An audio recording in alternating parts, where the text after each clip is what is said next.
जय जिनेन्द्र। सबसे पहले अभी मैं शुरू करने जा रही हूँ। सबको जय जिनेन्द्र। हमारा ये आगे का जो एपिसोड जो षड द्रव्य वाला है उसको हम आज लेंगे। उससे पहले ये आपका ये सवाल का जवाब मैं दे दूं। हमारी इंद्रियों से बने 5 इंद्रिय आपको सीधे चेहरे पे याद रखना है। जैसे ये स्पर्शनेन्द्रिय मतलब हमारी चमड़ी, हमारा शरीर स्पर्शनेन्द्रिय। उसके बाद आएगा हमारा सीधे चेहरे से याद रह जाएगा। ये पहली इंद्रिय वो है स्पर्शनेन्द्रिय। दूसरी रसनेन्द्रिय जो बोलने में या शब्द में या बताने में काम आती है। उसके बाद आएगा आपका घ्राणेन्द्रिय जो सूंघने या सांस लेने में काम आती है। देखो ये आपको ना उसको 2 रूप से देखना है। एक तो फिजिकल खाने पीने या जो रोज की बात, दूसरा यही हमारा जीवन है। आप उसको भी ऐसे समझोगे। अगर ये स्पर्शनेन्द्रिय है तो ये पुद्गलास्तिकाय हुआ ना। उसके बाद ये आपका बोलना हुआ और नाक से सूंघना हुआ तो सांस लेना हुआ। उसके बाद आप आओगे चक्षु इंद्रिय, मतलब आप उसको चक्षु इंद्रिय से देख सकते हो, पढ़ सकते हो, चीजों को जान सकते हो। उसके बाद आया श्रोतेंद्रिय। अब श्रोतेंद्रिय जब तक आएगा ना तब तक आपके वही जो 5 ज्ञानों में मति और श्रुत दोनों आ जाएंगे। मति ज्ञान, श्रुत ज्ञान, ये जो इंद्रिय जनित है। आपको इस चीज को ध्यान में लो। इंद्रिय जनित है मतलब अगर आपने ये जन्म में जो जो चीज मगअप की है, जो जो चीज को जाना है, रोज नौकार मंत्र गिना है, पहले से गिना है, रोज बोले हो, तो ये सारा आपके 5 इंद्रिय द्वारा आप उसको आपने उसको समझा, आपने उसको जाना, आपने उसको अपने श्वासोच्छ्वास, आपको ये पता होगा कि हम जब हम सांस लेते हैं छोड़ते हैं, सांस लेते छोड़ते हैं, उसके साथ नौकार हमारी लाइफ में वीविंग हो जाना चाहिए। ગુજરાતીમાં બોલીએ છીએ આપણે વણાઈ જવો જોઈએ, આપણા जीवन સાથે नौकार मंत्र વણાઈ જવો જોઈએ। तो ये जो तरीका है रोज किसी बहाने से परमात्मा के चेहरे का, परमात्मा की मूर्ति का दर्शन करना, परमात्मा का नाम याद करना, नौकार मंत्र को बोलना, जितना हो सके ज्यादा गिनना। इसलिए आपको बोला है कम से कम 3 नौकर वाली। एक तो आपको गिननी गिननी, एक के लिए तो मैं बोलूंगी नहीं, लेकिन आप अगर कम से कम 3 नौकर वाली गिन रहे हो तो एक थोक में हुआ, जत्थाबंद हुआ, ये थोक में नौकर मंत्र हुआ। आपको ये पता होगा कि जब भी हम ये काउसर करेंगे, अब जैसे एक कल 14 का आएगा तो 20 लोगस का मतलब क्या हो गया, कितने नौकर वाली हो गई, 80 नौकर वाली हो। और आप अलग अलग 80 नौकर अलग अलग पूरे प्रतिक्रमण में कल देखोगे। जब 14 का प्रतिक्रमण या जो चातुर्मासी का आएगा उसमें नौकर नौकर नौकर नौकर हर थोड़ी देर के बाद हम काउसर करते हैं। तो ये सारा हमारे ध्यान में जाता रहता है, हमें पता ही नहीं रहता है। हमारी इंद्रिय इसको पकड़ लेती है और यही आपको अगले जन्म में मति और श्रुत ज्ञान बन के आएगा। उसके लिए मैं एक छोटा सा एग्जाम्पल दूंगी।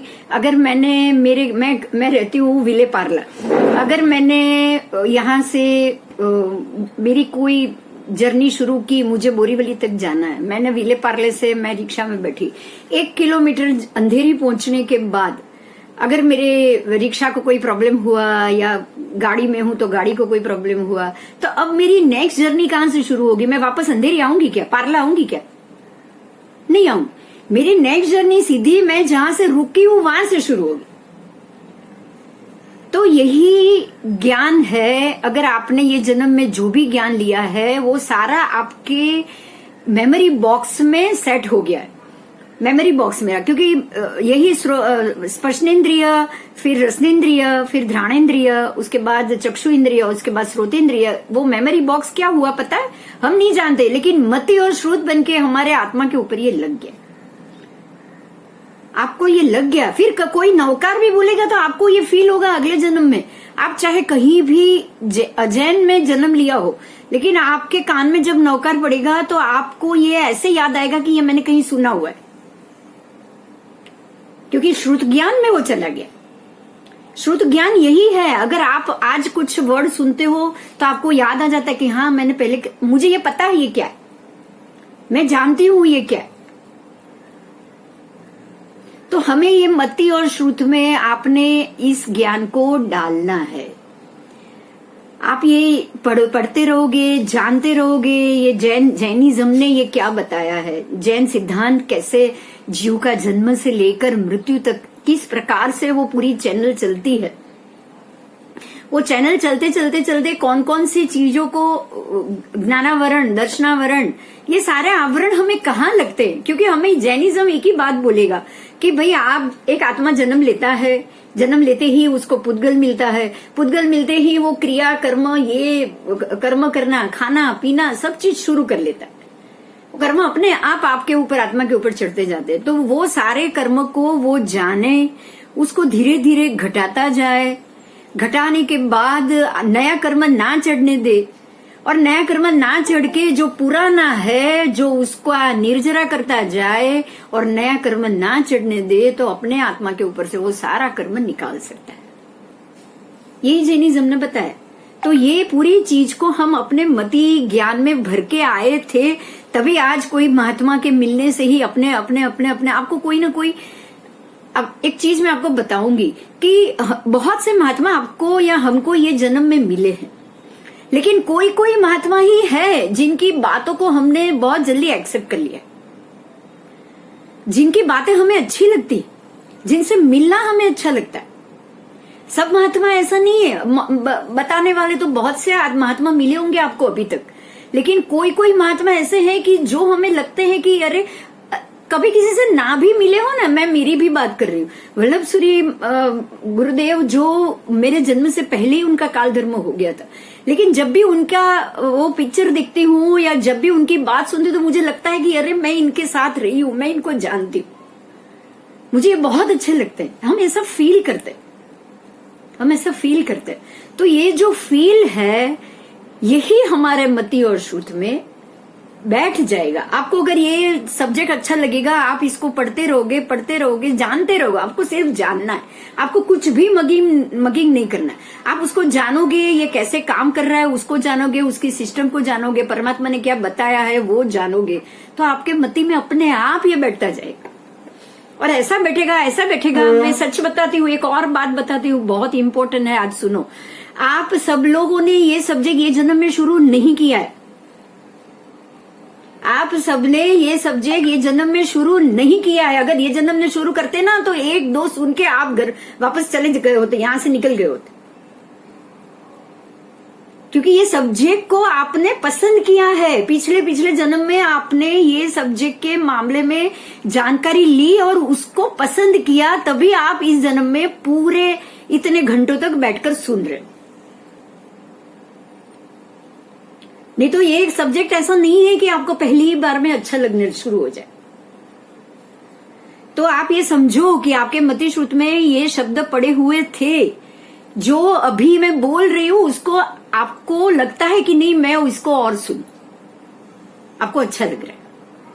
अगर आपके मति श्रुत में नहीं पड़े होते ना तो आपको ये अच्छा नहीं लगता, बोरिंग लगता, उसको मेहनत पड़ती कि नहीं चलो सुनना चाहिए, नहीं समझ में आता फिर भी सुनना चाहिए, नहीं समझ में आता फिर भी सुनना चाहिए। लेकिन अगर आपको समझ में आ रहा है तो 100% आपने ये सब्जेक्ट को पहले पिछले जन्म में खोला हुआ है।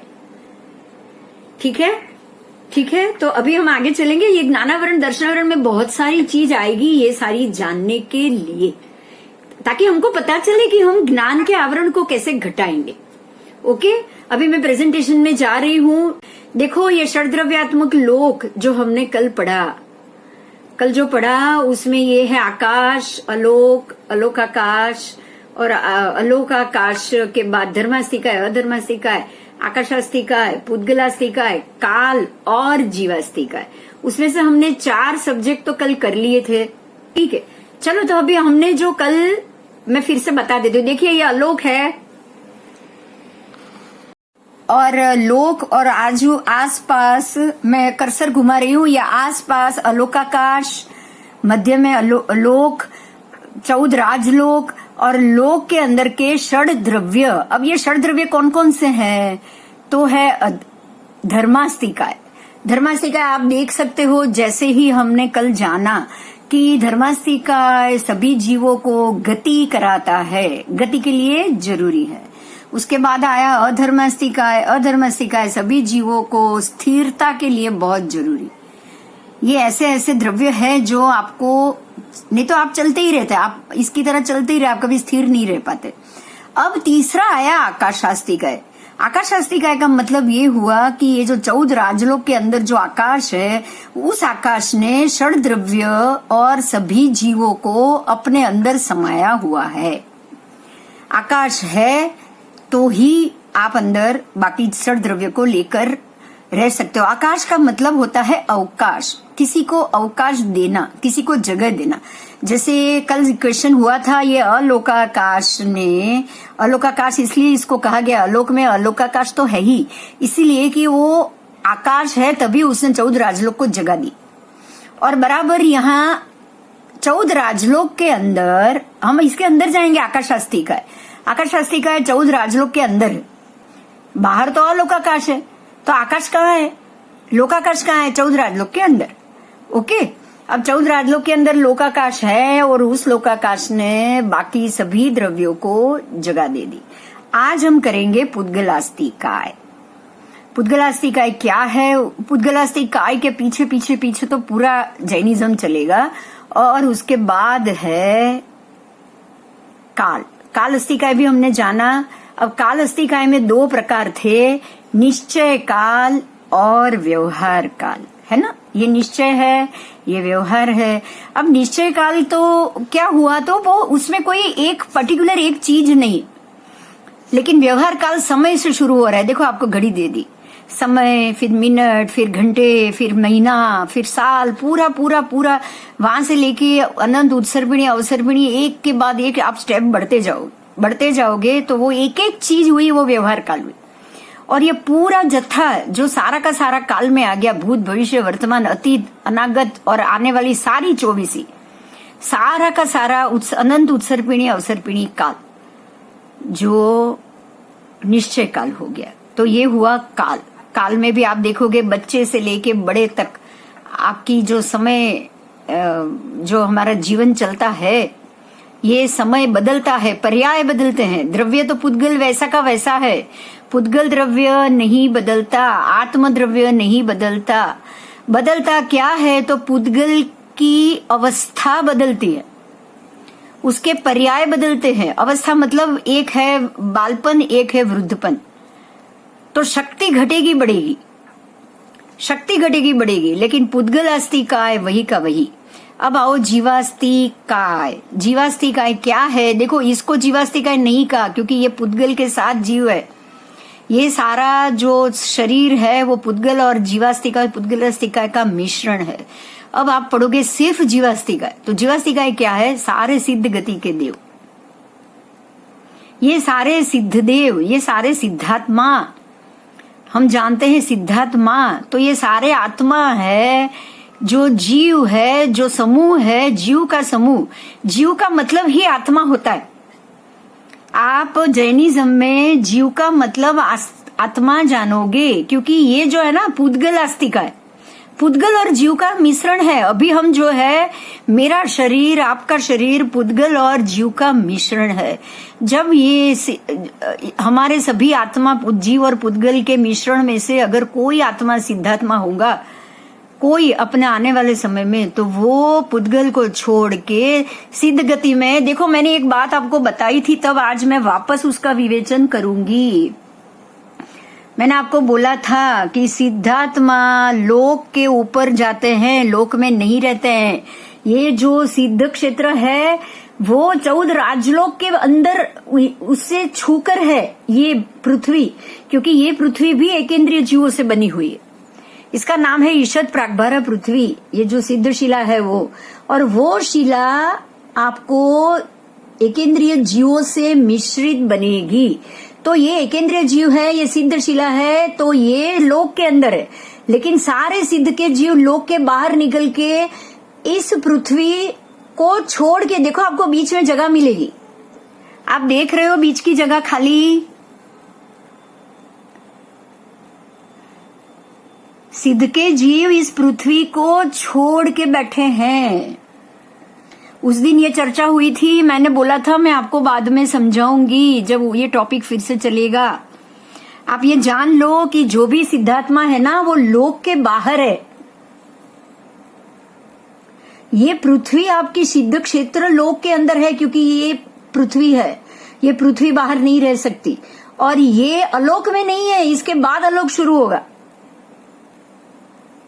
ये सिद्ध के देव अलोक में नहीं है, लेकिन ये पृथ्वी को छोड़ के, क्योंकि अब ये सिद्ध हो चुके हैं, ये 14 राजलोक की किसी भी चीज को छूकर नहीं रह सकते। ठीक है, ये भी आपने जाना है। कोई प्रश्न है तो बोलो इस मामले में, क्योंकि इस मामले में बहुत कुछ क्लैरिफिकेशन से हम आगे बढ़ सकते हैं, बिना क्लैरिफिकेशन के नहीं। इसमें हमें क्लैरिफिकेशन चाहिए। के साथ आर्थिक शब्द क्यों जुड़ा हुआ है? अच्छा, प्रश्न आप बोलिए, फिर से बोलिए। सॉरी जीव के साथ आर्थिक शब्द क्यों? जीवास्तिक आए, हाँ मैं बताती हूँ। एक मिनट, इससे पहले मैं ये जानना चाहती थी, आपने बोला कि सिद्ध के जीव लोक से बाहर हैं, हाँ, बट जहाँ तक षड द्रव्य है, हाँ, वहीं तक है अंदर, वो लोक के अंदर ही है, वो लोकांत पे है। देखिए मैं फिर से बता रही हूँ, देखिए लोकांत, एक मिनट अभी आप बंद कर दीजिए सब। देखिए लोकांत और षड द्रव्य से भरा हुआ लोक के अंदर ये पृथ्वी है ना, जब तक पृथ्वी में एकेंद्रीय जीव है, पृथ्वी एकेंद्रीय जीव की बनेगी कोई भी पृथ्वी, ये तो हम जानते हैं, कोई भी पृथ्वी होगी वो पृथ्वी बिना एकेंद्रीय जीव नहीं हो सकती, क्योंकि वो एकेंद्रीय जीव ही है। जो हमारे यहाँ की पृथ्वी मिट्टी की है और बाकी की पृथ्वी कोई सुवर्ण भूमि है, कोई रत्न भूमि है, कोई नीलवर्ण भूमि है, जो हमारे बीच के है ना, जैसे कि निषद पर्वत, नीलवान पर्वत, ये जो सारी जो भूमि है वो अपने अपने रंग के प्रमाण के उससे बनी हुई भूमि है। तो हर एक का क्या रंग है, हर एक की क्या धातु है, ये सारा भी आपको पढ़ने में आएगा। आपको अभी सिर्फ इतना जानना है कि कोई भी पृथ्वी एकेंद्रीय जीवों से बनी हुई होती है। जैसे रत्नप्रभा नारकी, तो वो भी रत्न से बनी है, लेकिन जो पृथ्वी है, नरक पृथ्वी है, वो बिना जीव के नहीं हो सकती, बराबर। तो ये जो हमारे ईशद प्रागबारा पृथ्वी, जो पृथ्वी सिद्ध क्षेत्र जो माना गया है, सिद्ध क्षेत्र, उसकी ये पृथ्वी है, और ये बराबर लोक के सबसे ऊपरी भाग में, सबसे जहां से आप ये देखोगे अनुत्तर विमान, 5 अनुत्तर देव विमान, ये उसके ऊपर जाएगी, बराबर। और ये ऐसी जगह है कि जहां पे जो मोक्ष हो चुके हैं वही जाएंगे, बाकी कोई जीव नहीं जा सकते, कोई भी, फिर वो उनके 28 लब्धिधारी क्यों ना हो, कोई भी अनंत लब्धिधारी क्यों ना हो, कोई भी ऐसे जीव कि जिनके पास पुद्गलास्तिका वाला जीव। देखो अभी जीव और पुद्गल समझ में आ गया आपको। जो आत्मा पुद्गलधारी है वो जीवास्तिका और पुद्गलास्तिका दोनों लेके बैठा है, दोनों लेकर बैठा है। वो जीव, उसके अंदर आत्मा भी है, उसके अंदर पुद्गल भी है। तो ऐसा कोई भी जीव ये सारे देवलोक तक जाएगा, क्योंकि वो भी पुद्गल है, वैक्रिय शरीर है, वैक्रिय शरीरधारी है, तो वो भी पुद्गलास्तिका है। तो आपको जो अनुत्तर देव विमान के देव है वो पुद्गल के सहित जीव है, तो वहां तक आप जीव और शरीर दोनों जा सकते हैं। उसके बाद ऊपर जाएंगे तो ये ईशद प्रागबारा पृथ्वी है, वहां पे एकेंद्रीय जीव जा सकते हैं, वो भी पुद्गलधारी है, वो भी पुद्गलधारी है। लेकिन जो सिद्ध गति के हो चुके हैं उनको ये छोड़ के बाहर निकलना है, इनको ये ईशद प्रागबारा पृथ्वी छोड़ के बाहर निकल जाना है। अब वो छोड़ के बाहर निकल गए हैं, इसीलिए छोड़ के बाहर निकल गए क्योंकि अभी उनको बाहर से वापस अंदर कभी भी नहीं आना है। पहले इतना क्लैरिफाई कर लो, ये जीव ये छोड़ के कभी भी बाहर से अंदर नहीं आने वाले। तो अब इनका जो एरिया है, जो सिद्ध क्षेत्र है, वो 14 राजलोक को छूके है, लेकिन सिद्ध के जीव 14 राजलोक को या ये पृथ्वी को छूके नहीं रहेंगे। इतना क्लैरिफाई कर लो सबसे पहले। अब ये जो सिद्ध क्षेत्र आया, सिद्ध गति के जीव आए, आलोक तो उसके बाद ही है, आलोक तो उससे पहले है ही नहीं। तो आलोक जो आएगा फिर उसके बाद शुरू होगा, क्योंकि आलोक के बाद की कोई ये जीव, ये पृथ्वी नहीं है। ऐसा नहीं है कि ये ईशद प्रागबारा पृथ्वी है, उसके बाद आलोक है, उसके बाद सिद्ध के जीव, ऐसा नहीं। ओके, क्लियर हुआ? तो हमारे यहाँ से जो जीव निकले हैं वो ये पृथ्वी को छोड़ के इतनी जगह, ये सारे जीव यहाँ से बाहर निकल चुके हैं। अब इनको वापस शरीर नहीं लेना है, इसलिए उनको एंट्री बंद हो गई। एंट्री बंद हो गई है, इसीलिए अब ये पृथ्वी को छुएंगे भी नहीं। बाद में जो 14 राजलोक की पृथ्वी है उसको वो छुएंगे भी नहीं। अब वो ऊपर रह गए। तभी इसीलिए परमात्मा कहते हैं कि जो जीव सिद्ध गति को प्राप्त कर चुके हैं उनको वापस, अब ये वापस कभी भी जन्म मरण के चक्र में नहीं आएंगे। ठीक है, अभी बोलो, अभी जो क्वेश्चन करना है करो।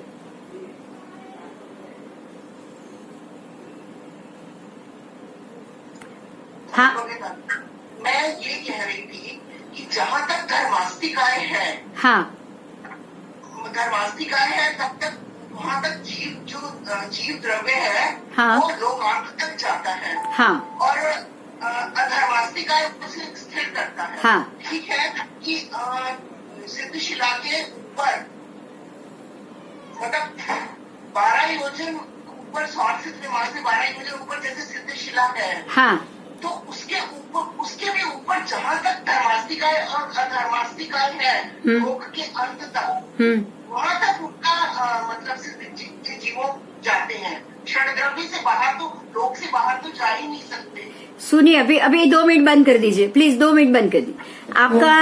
आपका ये कहना है कि वहां पे धर्मास्तिकाएं है, लोक है इसलिए धर्मास्तिकाएं है, आप ये कहना चाह रहे हो। आपके सामने मैं 2 मुद्दा रख रही हूँ, आपके सामने मैं 2 मुद्दा रख रही हूँ। देखिए, धर्मास्तिकाएं अधर्मास्तिकाएं के साथ पुद्गलास्तिकाएं, षड द्रव्य मतलब सब कुछ आ गया, उसमें जीवास्तिकाएं भी आ गया और पुद्गलास्तिकाएं भी आ गया। तो ये सारी चीज तो सिद्ध गति में पॉसिबल नहीं है, क्योंकि वहां सिर्फ जीव है, जीवास्तिकाएं है, उनका समूह है, लेकिन वहां पुद्गलास्तिकाएं नहीं। पहली बात ये। दूसरा, धर्मास्तिकाएं अधर्मास्तिकाएं कालास्तिकाएं वो भी कुछ नहीं, वो भी कुछ नहीं। क्योंकि कालास्तिकाएं होता, सुनिए, एक ध्यान से सुनिएगा, अगर कालास्तिकाएं होता तो वो कुछ समय के बाद वहां से वापस पृथ्वी पे आ जाते।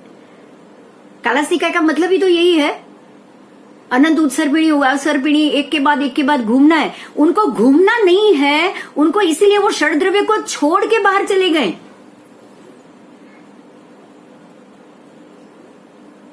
बोलो, अभी बोलो, क्योंकि इनके साथ षड द्रव्य का संबंध नहीं जोड़ना है आपको।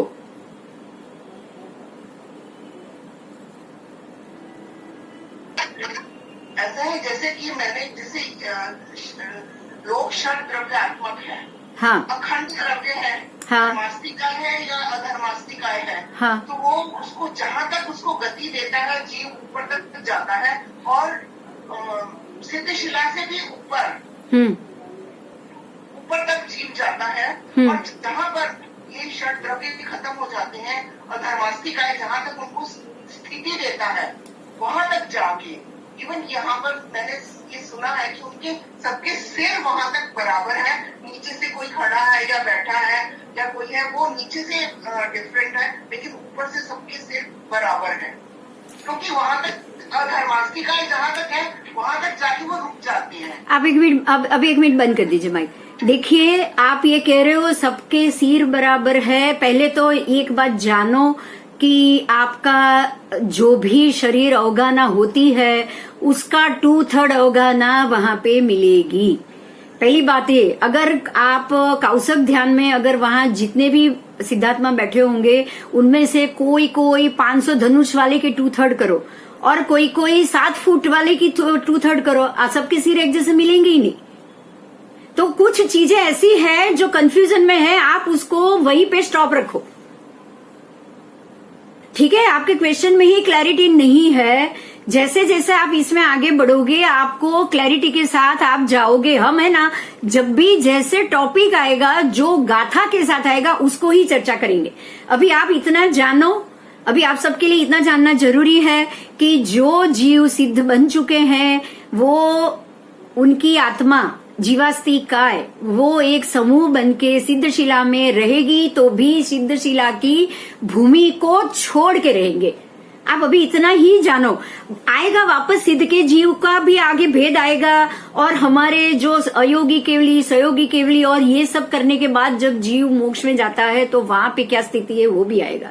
ये सारा जब हम पढ़ लेंगे ना, उसके बाद हम इसके ऊपर फिर से ठीक से पूरी तरह से चर्चा करेंगे, बराबर। लेकिन आप अभी जैसे जैसे एक एक टॉपिक, क्योंकि क्या है पता है, मैं आपको बताऊं, जैसे यहाँ पे क्या हुआ, जो 14 राजलोक में धर्मा सिखाया अधर्म सिखाया, तब ये टॉपिक आया है।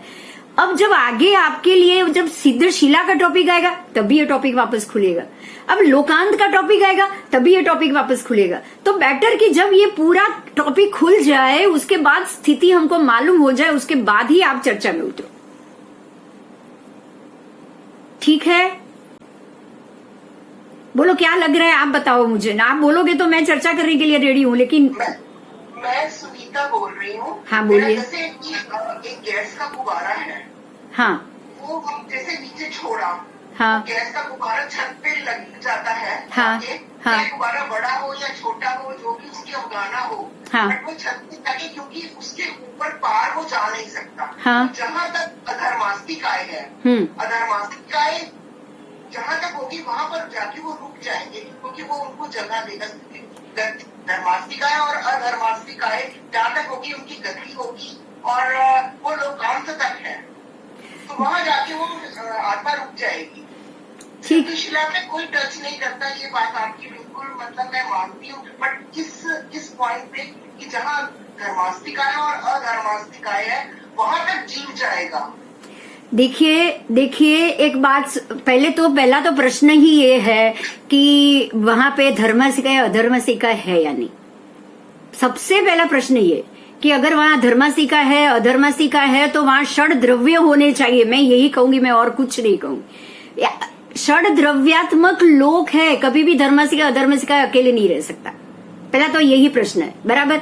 तो अगर वहां तक ये जीव गए हैं तो पुद्गला सिखाए भी वहां होना चाहिए, कालासाई का भी वहां होना चाहिए ना, तो प्रश्न ही नहीं है हमारा, क्योंकि ये सबके सब षड द्रव्य में आ गए हैं। तो आप पहले हम पहले तो धर्म सिखाए कहां तक है, अधर्म सिखाए कहां तक है। जब तक आपके आगे लेसन नहीं चलेंगे इसका टॉपिक हम नहीं कर पाएंगे। आप ये अपना प्रश्न अभी यहीं पे ही स्टेबल रखो, आप कहीं नोट डाउन करके रखो। जब भी इसके रिलेटेड आपको इजी जवाब मिल जाएगा तब हम इसको वापस डिस्कस कर लेंगे। ओके, मेरे हिसाब से ये ठीक है। चलो अभी हम आगे चलेंगे।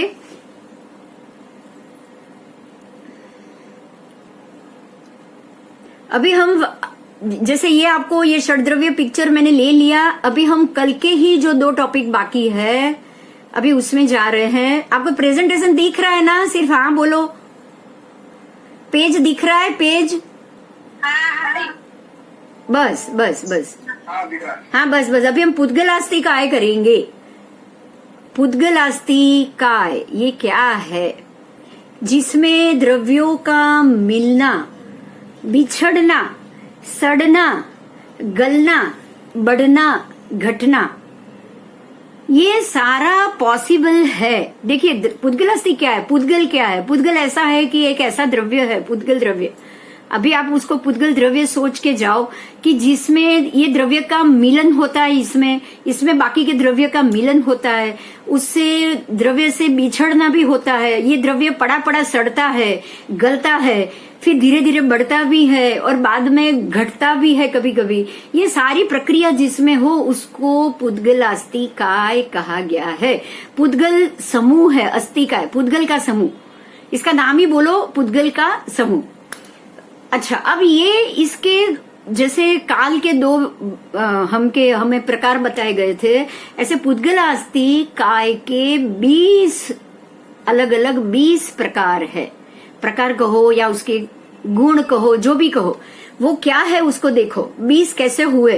तो पहले तो पुद्गल के मुख्य भेद होते हैं वर्ण, गंध, रस और स्पर्श। 4 सॉरी, ये जो 4 है वर्ण, गंध, रस और स्पर्श, उसका भेद किया गया है। तो वो कैसे है देखो, तो देखो वर्ण है 5 प्रकार के। पहले आप ये लिखा हुआ देख लो, फिर मैं पिक्चर बताती हूँ। 5 प्रकार के वर्ण हुए, 5 प्रकार के रस हुए, वर्ण रस, फिर आए, फिर 2 प्रकार की गंध हुई और 8 प्रकार के स्पर्श हुए। इसके इतने स्पर्शादि गुण है, लेकिन चेतना तत्व इसमें नहीं होता। चेतना तत्व का अर्थ क्या है, समझ में आ रहा है? चेतना तत्व का अर्थ ये हुआ कि जब आत्मा पुद्गल के साथ मिलकर जब मूविंग शरीर, आपका जीवंत शरीर होता है, तो वो चेतना के साथ पुद्गल हुआ, लेकिन हकीकत में पुद्गलास्तिकाय में चेतना तत्व नहीं होता। इसे पुद्गल कहा जाता है। संसार में यूं देखने जाए तो जितने भी जड़ पदार्थों को हम देखते हैं या नहीं देख सकते, ऐसे परमाणु आदि सर्व पुद्गल रूपी तथा अरूपी जड़ पदार्थ माना गया है। आप पहले एक बार इस चीज को समझ लो कि पुद्गल रूपी भी है, अरूपी भी है और जड़ है। जड़ क्यों है? तो जड़ इसलिए है कि अगर आप अगर कोई, जैसे एक वृक्ष है, वृक्ष चेतना सहित का वृक्ष, एक मिनट के लिए मैं सामने आती हूं। देखिए, एक वृक्ष है, वृक्ष में से आप उसकी डाली को तोड़ोगे, वो तोड़ने के बाद उसका टेबल या कुर्सी बनाओगे, तो अब इसके अंदर से चेतना निकल गया है। मेरी बात समझ में आ रही है आपको? जब वो वृक्ष था तब उसमें चेतना थी, लेकिन अब जब आप टेबल बनाओगे तो उसमें से चेतना निकल गई, अब वो जड़ हो गया है। वृक्ष जड़ नहीं है, वृक्ष जड़ नहीं है, लेकिन वृक्ष में से जो टेबल बना है वो जरूर जड़। ऐसे ही एक दूसरा उदाहरण दे रही हूं, आप इस चीज को कैसे समझोगे? जैसे कि मिट्टी, रेती, जो रेती है वो पृथ्वी का है, सीधा रेती का प्रकार पृथ्वी का है, लेकिन उस रेती में से आपको उसको प्रोसेस बनाने के बाद जब बिल्डिंग बनाते हो, जब सीमेंट विमेंट डाल के उसके, या फिर वो जो बनती है ना लखोटी खेलने की बच्चों की, कंचे, आप अगर उसके कंचे बनाते हो तो वो रेती का प्रोसेस हो चुका है, उसमें से सारे जीव बाहर निकल चुके हैं। तो अब जो उसमें से कंचा बना या जो भी मैन्युफैक्चरिंग कुछ और बना, तो अब इसके अंदर जड़ पुद्गल हो गया। ऐसे ही कच्चा लोहा या सोना, कच्चा सोना, जैसे वो कच्चा सोना जमीन में से निकल रहा है, वो एकेंद्रीय है, वो एकेंद्रीय है, लेकिन जब उसको आग में जलाकर पिघलाकर उसका पूरा लिक्विड बना दिया जाए और उसमें से अगर आप कोई सोने की मूर्ति या दागिना या कुछ बना दो, तो अब वो चेतना, उसमें से चेतना निकल चुकी है, तो अब वो सोने को आप चेतना लक्षणवंत नहीं कह सकते। समझ में आ रही है मेरी बात? तो इस प्रकार से जड़ और जो पुद्गल चेतनवंत है वो अलग है, जो पुद्गल जड़ है वो अलग है। बराबर इसी प्रकार से आप अपने आप को समझो कि मेरा शरीर जब तक जीवित है वो चेतनवंत पुद्गल है, लेकिन जब आपके शरीर से प्राण निकल गए हैं, अब वो सिर्फ डेड बॉडी है, वो हो गया जड़, वो हो गया जड़। तो अब जो जड़ होने के बाद ना वो बोल सकता है, ना चल सकता है, ना खड़ा हो सकता है, ना आगे कुछ और साल जी सकता है, कुछ नहीं। आप उसको अग्निदाह दे देते हो, लेकिन उसके मुंह से कोई आवाज कुछ नहीं आता। क्लियर हो रही है मेरी बात? क्लियर हो रही है? पुद्गल को हमें बहुत अच्छे से समझना पड़ेगा, क्योंकि पुद्गल ही है जो हमारे शरीर में क्या बदलाव आता है, कैसे बदलाव आता है, और पुद्गल से ही उसके वर्ण, गंध, रस, स्पर्श को लेकर ही हम आगे बढ़ेंगे। धीरे धीरे हो जाएगा, कोई चिंता नहीं, धीरे धीरे सब हो जाएगा। अभी मैं प्रेजेंटेशन में जाऊं, कोई प्रश्न नहीं है ना? ठीक है, समझो, पहले समझो। हाँ, रस और स्वाद, हाँ, इन दोनों में फर्क है? हाँ, फर्क है। रस देखिए मैं आपको पिक्चर में समझाती हूँ, मैं एक बार प्रेजेंटेशन में चली जाऊं। वर्ण, रस, गंध और स्पर्श, आओ इसमें आओ। मेरे ख्याल से कुछ मिस्टेक है, स्वाद के बजाय नहीं, आप मेरे बोलने में मिस्टेक हो सकती है, पिक्चर में बिल्कुल मिस्टेक नहीं है, ठीक है? मेरे बोलने में हो सकती। आप आओ, मैं प्रेजेंटेशन कराती हूँ, उसमें आपको बिल्कुल मिस्टेक नहीं मिलेगी, ठीक है, हम सीधे पेज पे ही जाएंगे, हम सीधे पेज पे जाएंगे। देखिए आपको मैं अभी ये पिक्चर में ले रही हूं, आ गया, देखो सारा पुद्गलास्तिका आ गया। देखो अभी हम इसी में समझेंगे, जो मैंने जो आपको ये सारा प्रकार बताया ना, हम सब कोई भी रस निकल सकता है। अब इसमें खारा रस लोगे तो ये 6 नंबर 6 प्रकार आने वाला नहीं है। जैसे रंग कैसे होते हैं, मुख्य रंग किसने होते हैं, बाकी मिला मिला के बहुत से होते हैं। मुख्य रंग तो खाली 3 ही होते हैं बस, बाकी मिश्रण से तो बहुत सारे रंग होते हैं ना। अब आओ आगे आओ, ये हो गया रस। अब आओ 5, पहले ये 5 वर्ण देख लो, 5 वर्ण ये मुख्य है। 5 वर्ण काला, नीला, पीला, लाल और सफेद। हम लोग वो चाहे 2 या लाल पीलो ने वादड़ी, हम लोग पढ़ाई में पढ़े हैं कि लाल पीलो ने वादड़ी मूल रंग कहवाय, बाकी ना बीजा बदा मेळवणी थी था। ये सारा हमारे पढ़ाई में था। शास्त्र ऐसा नहीं कह रहा, शास्त्र 5 को मुख्य कह रहा है। इसमें लाल भी आ गया, पीला भी आ गया और मतलब नीला भी आ गया। नीला मतलब वादड़ी। ये 3 कलर जो है वो जो हम पढ़े हैं, लेकिन सफेद और काला बेसिक होता है। तो शास्त्र ने 5 कहा है, हम उसको 5 ही जानेंगे। तो मूल रंग ही ये 5 आएंगे। उसके बाद गंध, अब गंध 2 आएगी, दुर्गंध और सुगंध, बाकी कोई तीसरी गंध नहीं है। गंध भी है ये 2, दुर्गंध है, सुगंध है।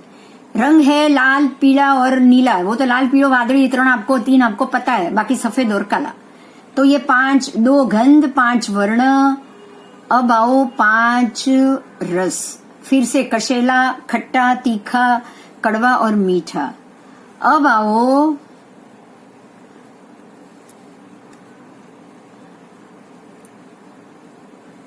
8 स्पर्श। ये 8 प्रकार के स्पर्श हुए। 8 प्रकार के स्पर्श में हल्कापन है, भारीपन है, फिर कठोर है, मृदु है। ये सारे एक दूसरे से ऑपोजिट है। अगर कठोर है तो मृदु नहीं है, अगर भारीपन है तो हल्कापन नहीं है, फिर सूखा है तो चिकना है, फिर ठंडा है तो गर्म। ये भी या ठंडा हो सकता है या गर्म हो सकता है, लेकिन हम पढ़ेंगे उसको 8 के 8। ठीक है, तो 8 स्पर्श, 2 गंध, मतलब 8 और 2 10, फिर 5 वर्ण और 5 रस। टोटल 20 पुद्गल के भेद, जो मैंने आपको पहले 20 ही बोले थे, 20 पुद्गल के भेद हुए। अब यही चीज आपको है ना, देखो राइटिंग में अलग मिलेगी। तब मैं भी कंफ्यूज हो गई कि इसमें बाकी के 5 आए वापस कहां से। स्वाद कहाँ गया? ये वो उसमें प्रिंटिंग में गलती। बस हाँ, यही बात है, यही बात है। अब आप वापस आओ प्रिंटिंग में, मैं आपको चेंज कराती हूँ। ये बुक के प्रिंटिंग में जो आपने 5 वर्ण, 5 रस और 5 स्वाद जो पढ़ा है ना, उसमें से वर्ण, गंध, रस, स्पर्श ये 4 ही रहेगा। तो आपको रस रखना है, स्वाद निकाल दीजिए। मैं गिनते हुए मैं भी एक बार कंफ्यूज हो गई, क्योंकि मैं जब पढ़ी थी तब पुद्गल के 20 भेद ही पढ़ी थी, तो ये और 5 आए कहां से। अब इसको क्लैरिटी हो गई। आप ये जो 5 वर्ण, गंध, रस, स्पर्श, 5 स्वाद है उसको कैंसिल कर दो, 5 स्वाद वापस लिखाई दिए, तो पुद्गल के 20 भेद हुए। आ जाओ वापस पिक्चर में, फिर से मैं बोल रही हूं, आप लिख लो, नोट डाउन भी कर लो, ताकि वापस गलत ना हो जाए। ठीक है, 8 स्पर्श, फिर 5 रस, 5 वर्ण और 2 गंध, बस। ठीक है, समझ में आ गया होगा, मुझे ऐसा लग रहा है। क्वेश्चन कर सकते हो। हल्कापन, भारीपन, कठोर, मृदु। हाँ, ये 2 में से एक आएगा, दोनों एक साथ। हाँ जी,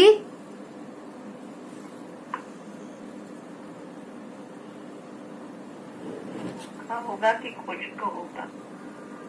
चलो कोई बात नहीं, आगे चलते हैं। आ जाएगा, पुद्गल में भी बहुत कुछ पढ़ना है, आपका सारा कंफ्यूजन दूर हो जाएगा। ठीक है, जब आगे पुद्गल का करेंगे तब दूर हो जाएगा।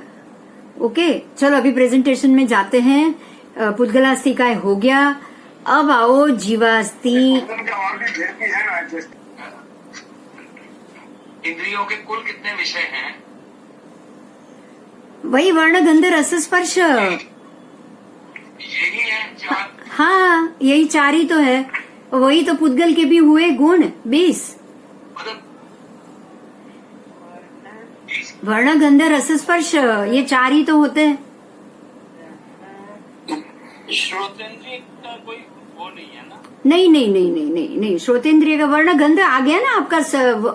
वर्ण गंध रस और स्पर्श अलग से आपको नहीं देखना है। देखिए जो स्वाद है ना, स्वाद वो रसनेन्द्रिय से लेकर आप आएंगे तो वही के वही 5, कटु, फिर मीठा, फिर आपने जो 5 वर्ण देखे ना वही आएंगे।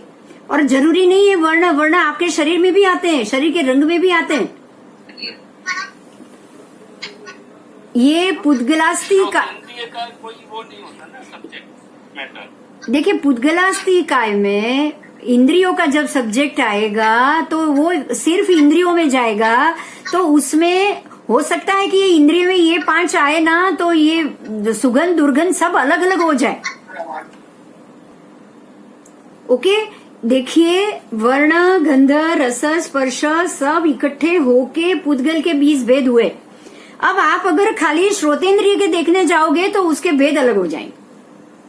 आप रसनेन्द्रिय के देखने जाओगे तो उसके भेद अलग हो जाएंगे, क्योंकि श्रोतेंद्रिय रसनेन्द्रिय एक अलग डिवीजन हो गया पुद्गलास्तिकाय का। समझ में आ रहा है मेरी बात? जब पूरा पुद्गल मतलब आपके पांचों के पांचों इंद्रिय आ गई पुद्गल के अंदर। पुद्गल में शरीर क्या हुआ, आपका खुद का पूरा शरीर ही तो स्पर्शनेन्द्रिय हो गया। उसके अंदर बाकी की इंद्रिय है। तो पुद्गलास्तिकाय के जब 20 भेद आएंगे तब रसनेन्द्रिय के भी 5 उसमें वर्ण आ गए, श्रोतेंद्रिय के भी उसमें आ गए। क्योंकि वही आप जब आवाज सुन रहे हो या आवाज आपके कान पे आ रहा है तो कोई आवाज आपको मीठी लग रही है, कोई आवाज आपको कर्कश लग रही है। मृदु और कर्कश शब्द उसमें भेद आया कि नहीं आया? कोई ढोल की आवाज किसी को अच्छी लग रही है और किसी को ढोल की आवाज कैसी लग रही है कि बंद कर ये माथा दुख रहा है। और जो ढोल बज रहा है वहां पे जो घंटों तक नाचता है वो खुश होके ही तो नाच रहा है ना। तो ये एक एक इंद्रिय का अलग लो। आप यहाँ इंद्रियों का नहीं पढ़ रहे हो, आप यहाँ पुद्गल का पढ़ रहे हो। आप पुद्गल के 20 भेद में एक एक डिवीजन में अभी मत जाओ। कुछ क्लियर हुआ? गुरुजी एक मिनट बोलिए। गुरुजी, सर निवेदन ये है कि स्पर्शेंद्रिय का जो एक्टिविटीज है वो स्पर्श से पता लगती हैं, रसेंद्रिय एक्टिविटीज रस से पता लगती हैं, घ्राणेन्द्रिय पुद्गल के जो भेद बताया ना, तो पूरे पुद्गल के 20 भेद किस प्रकार से हमारे शरीर के बनते हैं हमको यही जानना है। क्योंकि ये हमारे शरीर की गंध है। ये गंध जो है ना वो शरीर की गंध, ये जो वर्ण है वो शरीर का वर्ण है। आप इसको इंद्रिय पे मत ले जाओ। ये जो स्पर्श है वो शरीर का स्पर्श है। किसी का स्पर्श आपको अच्छा लगता है, किसी का स्पर्श आपको कठोर लगता है, किसी का स्पर्श आपको लघु लगेगा और किसी का हाथ आपके कंधे पर पड़ा ना तो वो भारी लगेगा आपको।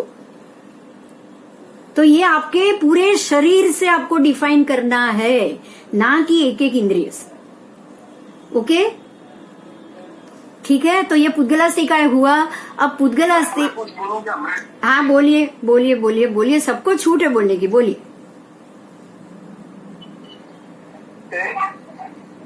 नव तत्व की गाथा में पुद्गल के लक्षण इस प्रकार बताए गए: शब्द, अंधकार, उद्योत, प्रभा, छाया, आताप, वर्ण, गंध, रस, स्पर्श, ये पुद्गल के लक्षण है। हाँ। तो आप इसमें तो यहाँ पे कहीं पे आताप, छाया, अंधकार, शब्द, ये तो अपने इसमें आए नहीं कहीं पे भेद है पुद्गल के लक्षण। पुद्गल के लक्षण में देखिए वो 9 तत्व में होंगे। ये आगम पाठ से हम जा रहे, ये हम आगम पाठ से जा रहे हैं। अभी मैं यहाँ आप अभी 9 तत्व में, हाँ बोलो साहेब जी, बोलो साहेब जी। હવે બધા શાંત થઈ જાઓ સાહેબ जी, બોલે છે। બોલો સાહેબજી. આમાં ભૂતગલના જે ગુણો છે એ ભૂતગલના ગુણ જે છે વર્ણ ગંધ રસ સ્પર્શ એ ગુણ છે અને શબ્દ વગેરે જે છે એ ભૂતગલના ભેદ છે. શબ્દ એટલે ભૂતગલ કોને કહેવાય તો કે શબ્દને પણ ભૂતગલ કહી શકાય, અંધકારને પણ ભૂતગલ કહી શકાય, પણ અંધકારનો પણ કલર છે કાળો, શબ્દનો પણ કઈ કલર છે. એ રીતે અલગ અલગ પ્રકારે વર્ણ અને ગંધ અને સ્પર્શ વગેરે જે છે એ ભૂતગલના ગુણો છે, એટલે ભૂતગલના લક્ષણો છે. ભૂતગલને ઓળખવું કેવી રીતે? લોઢું છે, લોઢું અજીવ છે, પણ લોઢાનો પણ કલર છે, લોઢાનું પણ ભારીપણું છે અને લોઢાનું જે હલકાપણું પણ છે. લોઢામાં બધા જ ગુણો રહેલા છે. એટલે એ રીતે લોઢું ગરમ પણ હોઈ શકે, લોઢું ઠંડુ પણ હોઈ શકે. ठीक है. इसी तरह से आपने वो समझना पड़ेगा कि ये जो भूतगलास्तिकाई जो है वो वर्ण गंध रस स्पर्श युक्त है, मतलब वो उनके गुण है और शब्द वगैरह जो है वो उनके भेद है. इतना खुलासा करना चाहिए. जो आपने अभी कीर्ति भाई ने जो कहा कि नव तत्व में गाथा है, तो गाथा बराबर है. सगल दयाल उद्योग पफा छाया तवे ही ये जो है वो भूतगल के भेद है और वर्ण गंध रसा भाषा लक्षण है, भूतगल के लक्षण. अब भूतगल को पहचानने के लिए कहाँ कहाँ कैसे कैसे पहचानना, कौन से लक्षण से पहचानना, तो कि जहाँ जहाँ ये 8 प्रकार के वर्ण गंध रस स्पर्श है उनको हम भूतगल पहचानेंगे. उसमें से किसी को एक गंध होगा, एक वर्ण होगा, एक रस होगा, एक परमाणु के अंदर भी इसी प्रकार से वर्ण गंध रस स्पर्श से युक्त होता है परमाणु. इसी कारण से परमाणु के संयोजन से कोई भी वस्तु बनती है, कोई भी शरीर भी बनता है तो वो भी वर्ण गंध रस स्पर्श से युक्त बनता है. इसी कारण से आत्मा को बनाया नहीं जाता है, धर्मास्तिकाय को बनाया नहीं जाता है, अधर्मास्तिकाय को बनाया नहीं जाता है. वो परमानेंट अस्तिकाय स्वरूप है. ऐसे कोई पदार्थ नहीं है, ऐसे कोई परमाणु नहीं है कि इससे हम धर्मास्तिकाय बना सके, इससे हम अधर्मास्तिकाय बना सके. इसी कारण से परमात्मा ने बनाया नहीं है, बताया है. ये बात यहाँ पर खुलासा करना जरूरी है. ठीक है, बहुत बहुत अच्छा किया गुरुदेव. अभी हाँ, अभी आपको एक बात गुरुदेव के ही जवाब से एक जवाब मिल गया कि आप भेद और लक्षण को मिक्स कर रहे हो. मालूम पड़ गया?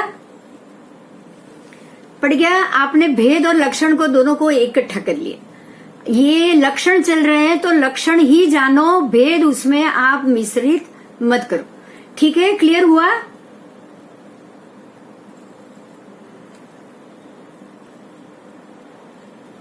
चलो क्लियर हो गया होगा. अभी हम जो यहाँ कर रहे हैं वो उसके गुण कर रहे हैं. आगे चलें. हाँ, बस चलो, बहुत अच्छा है, क्लैरिटी हो गई. गुरुदेव ने बहुत अच्छा समझा दिया कि आप भेद और ये दोनों को इकट्ठा मत करो.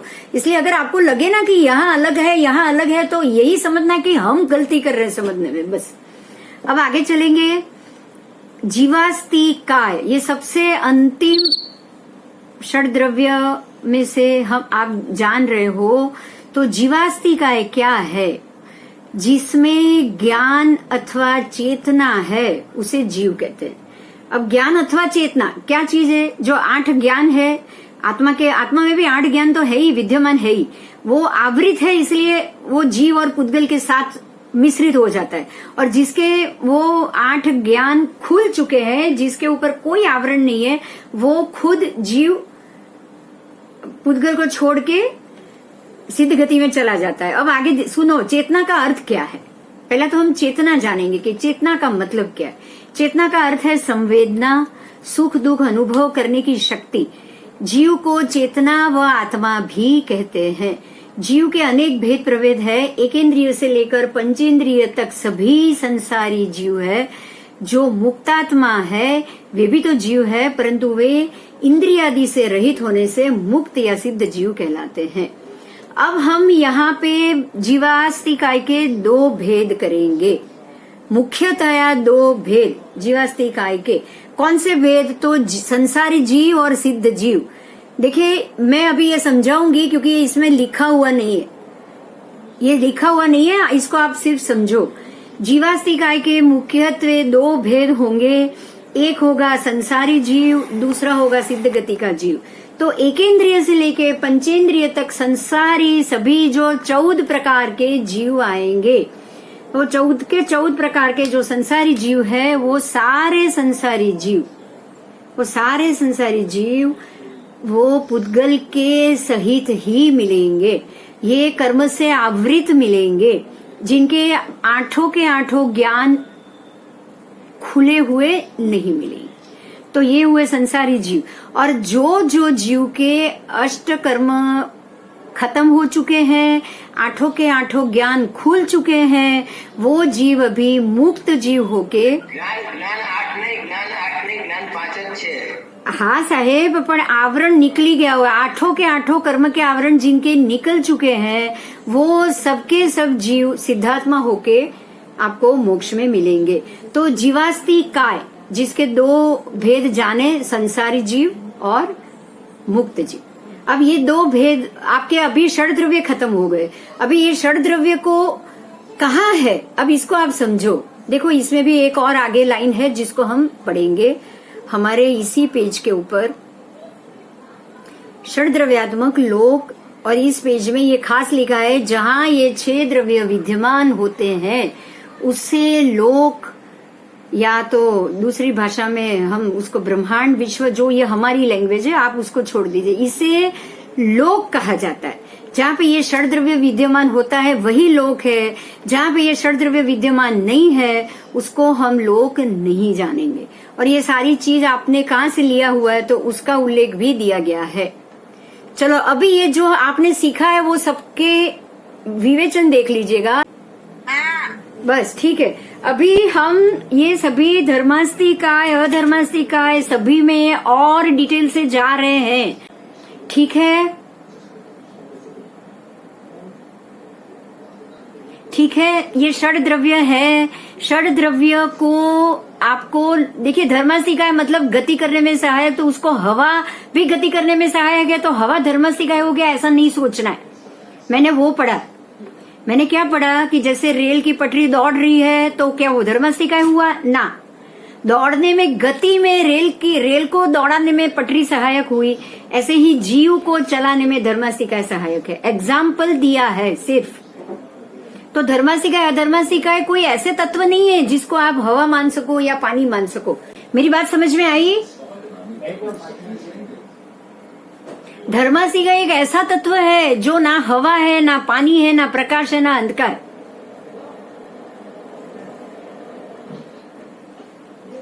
ये स्पष्ट है। अधर्मास्तिकाय, आकाशास्तिकाय, पुद्गलास्तिकाय, ये सारे ऐसे तत्व है जो हवा पानी, ये कुछ नहीं है।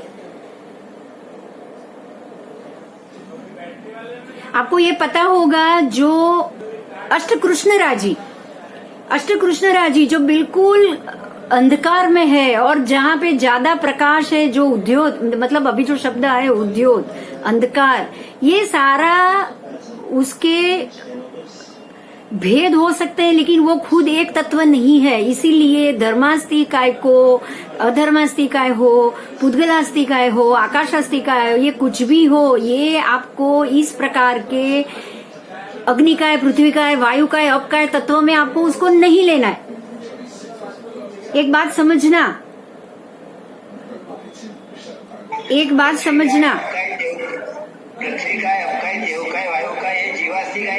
ये जीवास्तिकाय के भेद है, लेकिन जीवास्तिकाय के भेद है, धर्मास्तिकाय, अधर्मास्तिकाय, आकाशास्तिकाय, अजीवास्तिकाय के भेद है, अजीव है।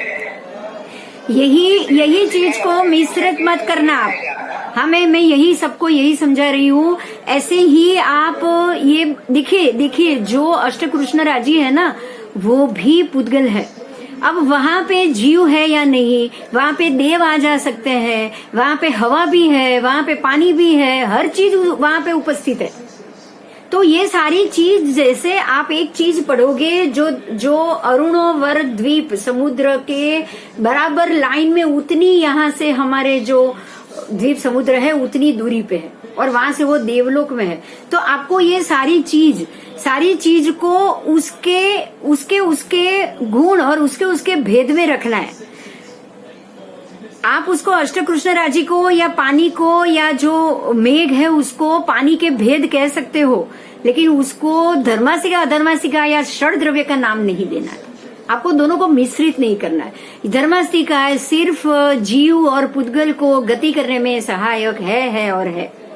ऐसे ही अधर्मास्तिका है जीव और पुद्गल को स्थिति करने में सहायक है और है।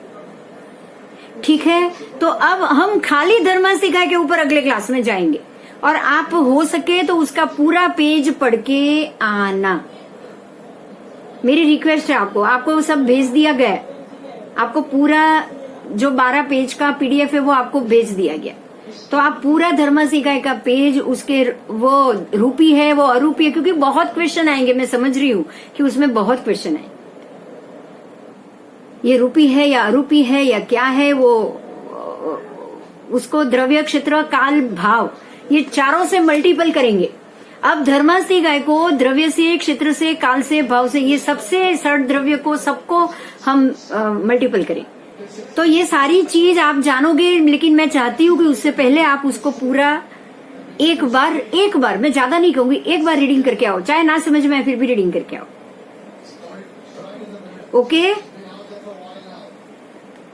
ओके, अगले क्लास में बता दूं आपको मैं। पेज मिल गया ना आपको? इसमें दिखाई दिया, देखिए ये आया धर्मास्तिकाय। अब आपको एक ऐसे ही मैं बताऊं, धर्मास्तिकाय स्कंद, देश, प्रदेश और परमाणु, पहले उसके 4 भेद होंगे और इसी को द्रव्य से, क्षेत्र से, काल से, भाव से और गुण से, ऐसे 5 से भी उसको हम मल्टीपल करेंगे। अब जो हर एक चीज आएगी, ऐसा नहीं खाली धर्मास्तिकाय, अधर्मास्तिकाय को भी करेंगे। द्रव्य से, क्षेत्र से, काल से, भाव से और गुण से, ये 5 से उसको मल्टीपल करें। ऐसे सभी षड के षड, 6 के 6 द्रव्य को किया जाएगा। बराबर? अभी बोलो, कोई क्वेश्चन है तो बोलो, क्योंकि ये अभी शुरू ही नहीं हो पाएगा। मैंने 2 लाइन कर ली तो मुश्किल हो जाएगी आपको समझने में। अभी अगर कोई भी प्रश्न है तो आप बोल सकते हो, बताओ। प्रश्न है बिंदु बेन शीत भगवान तो लोक में ना होए। फरीथी आ क्वेश्चन हमने बोल दिया है, जब हम लोकांत पढ़ेंगे तब चर्चा करेंगे, उससे पहले ये क्वेश्चन नहीं, उससे पहले क्वेश्चन नहीं। लोक के चरमांत पढ़ेंगे तब मालूम पड़ जाएगा कि ये सिद्ध गति के ऊपर है या नीचे है। मैं अभी कुछ बोलूंगी तो वापस 2 क्वेश्चन आएगा। मैं नहीं चाहती ऐसा। मैं चाहती हूँ कि जब भी सिंपल जो वर्ड में हमको जाना है वही सिंपल वर्ड ही सुनेंगे बस। और मैं आपको ये गाथा और वो प्रूफ और कहाँ से लिखा है उसके साथ ही मैं पढ़ाऊं, मैं चाहती हूँ। ओके, ठीक है। तो उसके अलावा अभी जो आपने ये पुद्गलास्तिकाय कहा, उसमें कोई प्रश्न है तो बोलो। आज पुद्गलास्तिकाय चला, आज जीवास्तिकाय चला। अब पुद्गल और जीव, उसके भेद या उसके जैसे जीव के 2 भेद थे, संसारी जीव और मुक्त जीव। हाँ, सिद्ध के जीव मतलब मुक्त जीव और संसारी जीव, ये 2 चीज चली। ऐसे ही पुद्गल के 20 आपने गुण देखे, वर्ण, गंध, रस, स्पर्श, बराबर 4 से मल्टीपल आपने 20 गुण देखे। अब आप इसमें कोई क्वेश्चन है तो बताओ। ठीक है, फिर अगले क्लास में मिलेंगे। जय जिनेन्द्र, जय जिनेन्द्र, जय जिनेन्द्र, जय जिनेन्द्र। मंडे। ओके, मंडे, हाँ अभी मंडे मिलेंगे सीधा। जय जिनेन्द्र। हाँ जी, जय जिनेन्द्र जी, जय जिनेन्द्र।